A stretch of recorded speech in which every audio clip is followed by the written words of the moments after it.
Muy pocas veces un escritor ha logrado con tan pocas obras dejar una huella tan profunda y tan persistente en la conciencia colectiva. George Orwell no escribió para agradar, escribió para sacudir, para incomodar y para advertir. Y aunque su literatura nació como ficción, cada año que pasa se parece más a una crónica del presente. 1984, por ejemplo, publicada como una distopía extrema, era en su momento una visión sombría de un futuro totalitario, una advertencia contra la vigilancia estatal, el control del lenguaje y la manipulación de la verdad. Pero hoy, más de 7 décadas después de su publicación, muchas de esas ideas ya no suenan exageradas, de hecho suenan bastante familiares. Pantallas que nos observan, gobiernos que reescriben los hechos, lenguajes que recortan el pensamiento, opiniones moldeadas por algoritmos. Orwell no estaba adivinando el futuro, estaba describiendo los mecanismos eternos del poder, aplicables en cualquier época, en cualquier ideología, en cualquier rincón del mundo. Y si 1984 es un grito contra la distorsión de la realidad, Rebelión en la Granja es un espejo incómodo de nuestras revoluciones frustradas, de los líderes que se convierten en aquello que prometieron destruir, de la traición silenciosa que se esconde tras los discursos de igualdad. Pero ¿quién fue George Orwell? ¿Qué vida llevó para poder escribir con tanta lucidez sobre la corrupción del poder, la fragilidad de la libertad y la desesperante capacidad del ser humano para aceptar lo inaceptable? George Orwell no nació como un revolucionario. Su conciencia se forjó en los márgenes, en los extremos, en los pasillos fríos del Imperio Británico, en las calles donde viven los invisibles, en las trincheras de una guerra civil que quiso cambiar el mundo y terminó en ruinas. Hoy vamos a desandar su camino, a entender cómo un niño inglés nacido en la India colonial terminó convirtiéndose en la conciencia moral del siglo XX. Vamos a recorrer las raíces de su pensamiento, los libros que escribía con rabia y precisión quirúrgica y las ideas que aún hoy nos incomodan porque siguen siendo ciertas. Porque si algo nos enseñó Orwell es que la verdad, por más incómoda que sea, tiene que decirse en voz alta. Incluso y sobre todo, cuando el mundo entero parece haberse acostumbrado a vivir sin ella. George Orwell nació como Eric Arthur Blair en 1903 en Motihari, una remota ciudad de la India británica. Su padre trabajaba en el servicio civil del imperio, y aunque su familia pertenecía a la clase media baja, mantenían las apariencias de una casta superior. Esta contradicción, la ilusión de estatus en medio de una realidad modesta, sería la primera grieta que Orwell notaría en la fachada de la sociedad. A los pocos años fue enviado a Inglaterra con su madre y sus hermanas para recibir educación formal. Ingresó a colegios prestigiosos como St. Cyprian's y luego Eton, centros donde se formaban los futuros dirigentes del imperio, pero también donde se respiraba una atmósfera de elitismo, desprecio por los pobres y adoctrinamiento nacionalista. Orwell, observador precoz, pronto desarrolló un agudo rechazo por la hipocresía institucional y por las jerarquías que se perpetuaban bajo la apariencia de orden. En lugar de seguir el camino académico hacia Oxford o Cambridge, tomó una decisión sorprendente. Se alistó en la Policía Imperial Británica en Birmania, y allí como agente colonial experimentó desde dentro la maquinaria opresiva del imperialismo. Lo que otros veían como civilización y progreso, él lo vivió como violencia estructural, burocracia alienante y deshumanización del otro. Fue en Birmania donde su conflicto interior estalló. Odiaba su rol y sobre todo se odiaba a sí mismo por cumplirlo. Esa contradicción quedó plasmada en sus primeros textos, como el ensayo Shooting an Elephant, donde narra la absurda obligación de ejecutar a un elefante solo para no parecer débil frente a la población local. Un acto simbólico que resume la tragedia del colonialismo. El opresor también es esclavo del sistema que representa. Tras renunciar a ese cargo, comienza una etapa de exploración personal y decide vivir entre los pobres, primero en Londres y luego en París, trabajando como lavaplatos, viviendo como mendigo, viviendo en pensiones miserables. De esa experiencia nace su primer libro completo, Down and Out in Paris and London, una inmersión cruda y empática en los márgenes de la sociedad. Orwell no observaba desde arriba, se mezclaba, se hundía y se contaminaba de humanidad real. Pero su transformación política no estaría completa sin el siguiente episodio crucial, la Guerra Civil Española. En 1936 se alista como voluntario para luchar contra el fascismo en las filas del POUM, Partido Obrero de Unificación Marxista, una milicia marxista antiestalinista. Fue herido en el cuello, pero aún más profundo fue el golpe que recibió cuando vio cómo la propaganda estalinista perseguía y destruía a los mismos aliados que combatieron al franquismo.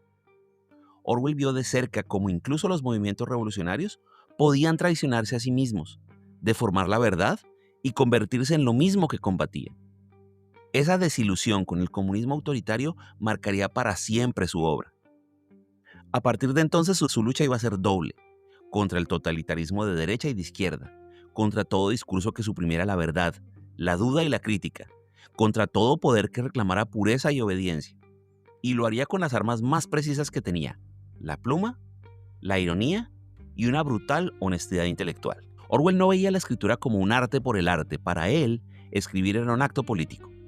En su célebre ensayo ¿Por qué escribo?, confiesa que todas sus obras importantes de 1936 en adelante fueron escritas directamente contra el totalitarismo y a favor del socialismo democrático tal como él lo entendía. Pero no un socialismo doctrinario o ciego, sino uno profundamente humano que partiera de la libertad individual y de la capacidad de poder decir la verdad sin miedo. Sus años como periodista, sobre todo durante la Segunda Guerra Mundial, también fueron claves. Trabajó en la BBC, en emisiones de propaganda destinadas a la India para contrarrestar el nazismo, pero pronto se sintió muy incómodo con la manipulación del discurso oficial.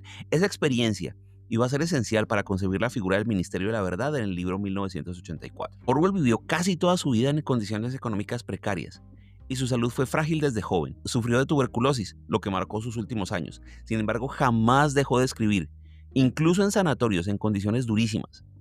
Su ética personal se reflejaba en su vida: austeridad, franqueza, desconfianza frente a la fama o al éxito fácil. Durante la escritura de Rebelión en la Granja, vivía, paradójicamente y curiosamente, en una pequeña granja en la isla escocesa de Jura, donde también comenzó a escribir en 1984. Orwell escribía con frío, con fiebre, aislado, mientras su cuerpo se deterioraba y el mundo salía de una guerra para entrar en una guerra fría. Rebelión en la Granja fue rechazada por varias editoriales británicas antes de publicarse en 1945, y la razón fue que la novela criticaba directamente a Stalin y al régimen soviético, y en ese momento la Unión Soviética era aliada de los países occidentales contra Hitler. Orwell denunció esta censura velada en un texto llamado The Freedom of the Press, que fue omitido del prólogo original de la obra.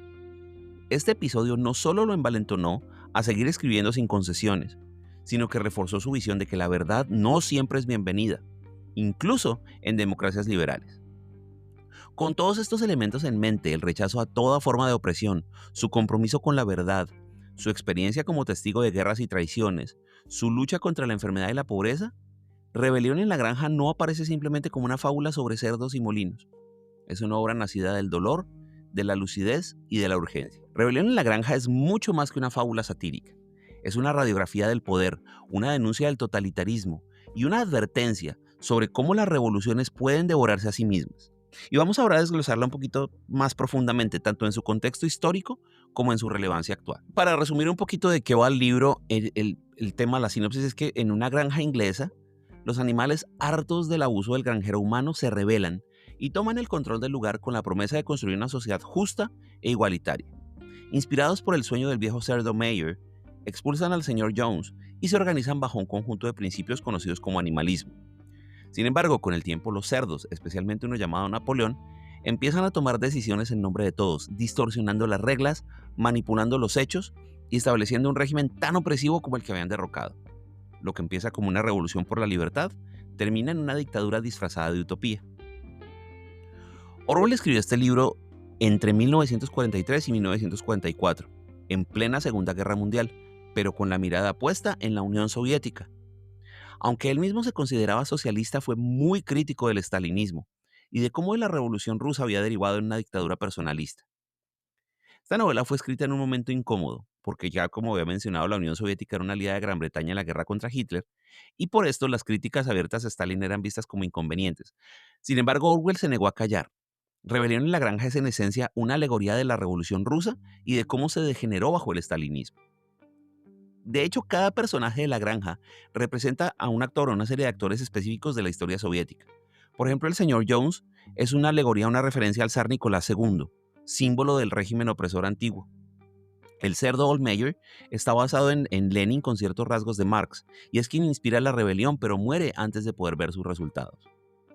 Napoleón, el otro cerdo, es Stalin. Es ambicioso, es manipulador, es el que elimina a los rivales y centraliza el poder. Snowball es León Trotsky, es el intelectual, es el idealista y finalmente expulsado y demonizado por Napoleón. Boxer es el proletariado. Fuerte, leal, ingenuo, su frase "trabajaré más duro" resume la explotación de los obreros que sostienen al sistema que los oprime. Squealer es la propaganda del régimen, es quien reescribe la historia, quien justifica lo injustificable y quien convierte la mentira en verdad. Y los perros hacen alegoría a la policía secreta, al instrumento del terror. Esta novela, como comentábamos en la sinopsis, comienza con un sueño utópico, una granja libre donde todos los animales son iguales, sin humanos que los exploten. Pero ese sueño se corrompe muy rápido. Los principios originales del animalismo, que son igualdad, libertad y trabajo compartido, se van desdibujando hasta convertirse en una única máxima siniestra. Todos los animales son iguales, pero algunos animales son más iguales que otros. Lo más inquietante no es solo la traición de los líderes, sino la complicidad pasiva de los oprimidos, que aceptan las nuevas reglas por miedo, por ignorancia o por costumbre. Es una crítica demoledora a la facilidad con la que una revolución puede ser secuestrada por quienes tienen ambición de poder. Y aunque esa novela fue en su momento una crítica directa al estalinismo, ese mensaje que tenía trasciende épocas y sistemas políticos. De hecho, hoy Rebelión en la Granja sigue siendo dolorosamente vigente. En gobiernos donde los ideales democráticos son manipulados por líderes autoritarios que concentran el poder, en la manipulación del lenguaje y en la tergiversación de la historia, donde los medios oportunistas reinterpretan los hechos según convenga, en la creación de enemigos externos para justificar el control interno, como en la figura de Snowball en la novela, en el uso de propaganda emocional para convertir la explotación en virtud, como ocurre con Boxer, símbolo de los trabajadores que se sacrifican sin recibir nada a cambio. Y no solo se aplica a regímenes extremos, también a empresas, a instituciones y a movimientos que empezaron con ideales nobles, pero que terminaron reproduciendo las mismas dinámicas de poder que prometieron erradicar. Orwell optó en este libro por la forma de una fábula no por simplicidad, sino por efectividad. Al quitar los nombres reales de la historia, la hace universal. El lenguaje es claro, es directo, es casi infantil, lo que hace el desenlace mucho más brutal. Esa sencillez narrativa sirve como contraste frente a la complejidad del contenido político. Y el final, donde los cerdos y los humanos ya son indistinguibles, es uno de los cierres más potentes de la literatura política. Ya no hay opresores y oprimidos, solamente opresores que se disfrazan mejor. Rebelión en la Granja, como dije, fue publicada en 1945, al final de la Segunda Guerra Mundial, y marcó un punto de no retorno en la obra de Orwell. Aunque ya era un autor respetado, fue esta fábula lo que catapultó al reconocimiento global. Pero Orwell no se detuvo ahí. La decepción que sentía no solo por el autoritarismo soviético, sino también por el cinismo creciente en las democracias liberales, lo llevó a concebir una obra aún más radical, más oscura y más devastadora. Si Rebelión en la Granja fue una parábola sobre la traición de los ideales, 1984, escrita pocos años después y publicada en 1949, es un descenso a un mundo donde los ideales ya no existen. Han sido reemplazados por el miedo, la vigilancia y la mentira institucionalizada. Y juntas, estas dos novelas no solo denuncian el totalitarismo, sino que lo desarman desde su raíz, como una advertencia que aún hoy nos negamos a escuchar. Hablando ahora de 1984, para resumir de qué trata el libro, en un mundo que está dividido en tres superpotencias totalitarias, el ciudadano Winston Smith vive bajo el control absoluto del partido, una gran entidad que vigila todos los aspectos de la vida a través de pantallas, micrófonos y del omnipresente Gran Hermano. Trabaja en el Ministerio de la Verdad, donde su tarea es reescribir la historia para que se ajuste a las versiones oficiales del partido. Pero Winston aún conserva un rincón de pensamiento propio y comienza a revelarse en silencio. Se enamora, duda, escribe un diario, sueña con la libertad. Esa resistencia, sin embargo, lo lleva a enfrentarse con la maquinaria más aterradora que Orwell haya concebido. Un sistema que no solo se conforma con controlar el cuerpo, sino que busca poseer la mente también. 1984 no es solo una distopía, es una advertencia de cómo el poder absoluto puede destruir la realidad misma. Uno de los ejes centrales de 1984 es la destrucción deliberada del concepto de verdad objetiva. Y el eslogan del partido lo resume con una precisión brutal. Quien controla el pasado, controla el futuro. Quien controla el presente, controla el pasado. En el Ministerio de la Verdad, Winston Smith reescribe artículos antiguos, borra personajes que han sido purgados y adapta la historia a las necesidades del presente. Es un reflejo feroz de cómo los regímenes autoritarios manipulan los hechos, pero también es una crítica velada a la fragilidad de la memoria colectiva, a la posverdad y al revisionismo histórico. Orwell anticipa un mundo donde la historia ya no es un registro, sino una herramienta de dominación. Por supuesto, el símbolo más recordable y más poderoso de 1984 es el Gran Hermano, una figura omnipresente que lo ve todo, aunque nadie sabe realmente si existe. Las telepantallas Vigilan a los ciudadanos constantemente, tanto en su trabajo como en sus casas. No hay intimidad, no hay escape. Incluso los pensamientos disidentes son considerados delitos. Mental, el crimen del pensamiento. Aquí Orwell no solo describe una dictadura política, sino una dictadura psicológica. Un Estado que no se conforma con la obediencia externa, sino que exige lealtad emocional. El enemigo no es solo el que actúa en contra del partido, sino aquel que duda en silencio. Hay un aporte que es brillante y aparte aterrador en este libro, que es la neolengua. Es un idioma diseñado para limitar el pensamiento, eliminar la ambigüedad y hacer imposible el cuestionamiento del poder. Al reducir el vocabulario se reduce la capacidad de pensar conceptos complejos o peligrosos. Palabras como libertad o justicia son borradas o redefinidas. Y la idea es simple: si no puedes nombrar una idea, no puedes pensarla. Este concepto ha inspirado décadas de estudios sobre el lenguaje como herramienta de dominación. Hoy, en un mundo lleno de eufemismos políticos, discursos vacíos y manipulación comunicativa, esta neolengua ya no nos parece tan lejana. Otra idea, otro concepto que es tremendamente aterrador y aplicable hoy día es el doble pensar. Ese doble pensar es la capacidad de sostener dos ideas contradictorias al mismo tiempo y creer completa y ciegamente en ambas. Es el corazón del sistema de control de 1984.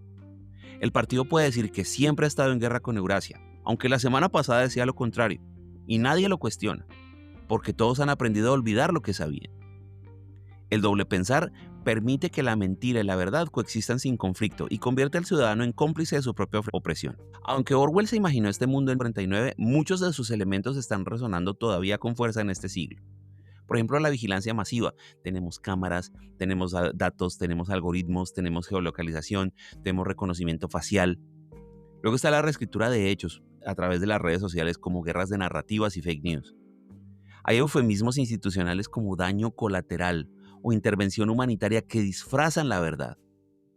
Y luego tenemos ideologías que castigan el pensamiento independiente, incluso dentro de democracias establecidas. Esta distopía de Orwell ya no parece una exageración, es una lente con la que podemos leer y quizás entender la fragilidad de nuestra libertad contemporánea.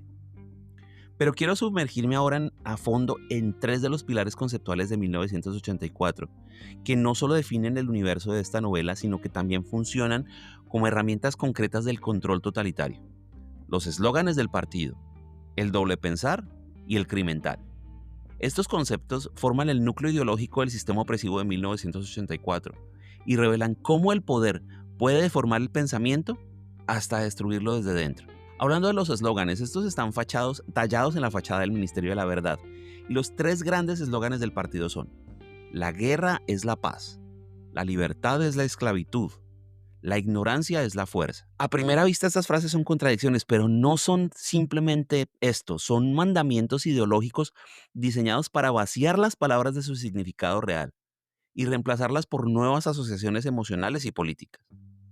No se trata solamente de controlar lo que se dice, sino de colonizar la mente de la persona, del ciudadano, obligándola a aceptar como ciertas afirmaciones que desafían incluso la lógica más básica.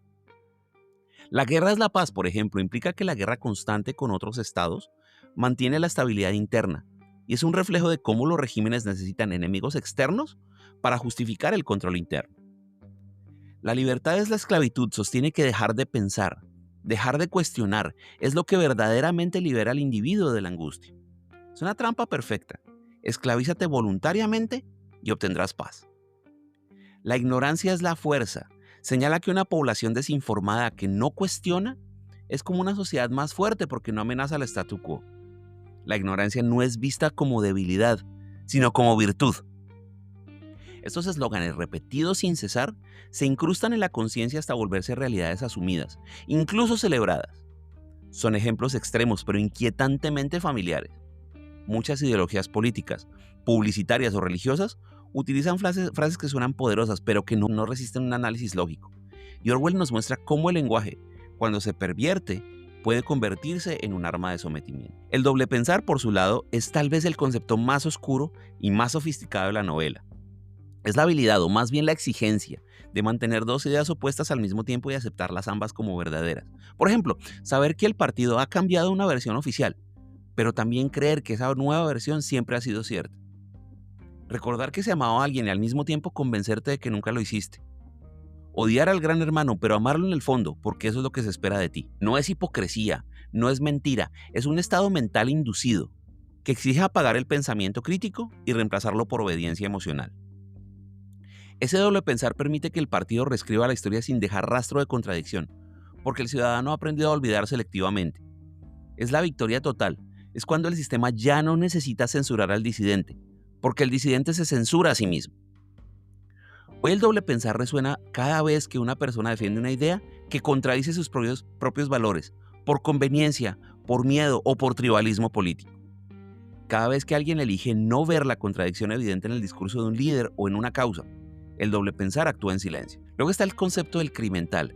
En 1984 no basta con comportarse bien, es necesario pensar bien. El crimental o crimen del pensamiento no se define por acciones, sino por ideas. Basta con albergar dudas, sentir odio hacia el partido o incluso soñar algo prohibido para ser culpable. Winston escribe en su diario: el pensamiento criminal no conlleva la muerte, el pensamiento criminal es la muerte. Esta sentencia no es poética. En el universo de Orwell, pensar distinto es un acto de traición ontológica, una amenaza al tejido del sistema. Y lo más terrible es que el partido no busca castigar al disidente, busca convertirlo, busca quebrarlo, busca hacerle amar lo que antes odiaba. No se contenta con tu silencio, exige tu alma. Los crimentales son vigilados, detectados, las personas arrestadas y reeducadas. Pero la idea clave es que la vigilancia ya no tiene que ser total si el individuo ha interiorizado el miedo. Ese miedo se vuelve una forma de control preventivo. Y eso, en muchos sentidos, es más eficaz que una celda. En nuestra época, aunque el crimental como delito formal no existe, sí vemos cómo ciertas ideas, dudas o posturas son penalizadas socialmente incluso antes de ser expresadas. El miedo a pensar en contra de la norma, a disentir, a cuestionar, sigue vigente. Orwell no predijo tecnologías específicas, pero sí el mecanismo psicológico de la autocensura, que está más vivo que nunca. Esos tres conceptos, los eslóganes, el doble pensar y el crimental, forman una trinidad de totalitarismo, en la que el lenguaje, la lógica y la conciencia son sistemáticamente desmantelados. No hay represión física que se compare a esto. Orwell plantea una forma de dominación que convierte al ser humano en su propio carcelero y a la realidad en una ilusión cuidadosamente construida por quienes ostentan el poder. Leer a George Orwell no es un ejercicio de nostalgia literaria, no es una cita obligada para estudiantes, ni es un símbolo decorativo para parecer cultos. Leer a Orwell hoy más que nunca es un acto de defensa personal, contra la confusión, contra la mentira y contra la indiferencia. Porque Rebelión en la Granja y 1984 no hablan solo del pasado, hablan más del mecanismo, del proceso, de cómo se llega ahí, de cómo las grandes traiciones no comienzan con un golpe de Estado, sino con una leve alteración del lenguaje, con una pequeña renuncia, con una excusa cómoda, con un silencio estratégico. Orwell nos muestra que las dictaduras no nacen gritando, sino susurrando razones aparentemente sensatas. Nos enseñó que la vigilancia no necesita cámaras cuando hemos aprendido a callarnos, que la censura no necesita leyes si la gente tiene miedo de pensar, que la verdad puede desaparecer sin que nadie la borre, solo con que dejemos de recordarla, y que el poder, si no se lo enfrenta con claridad moral y honestidad intelectual, siempre encuentra nuevas formas de disfrazarse.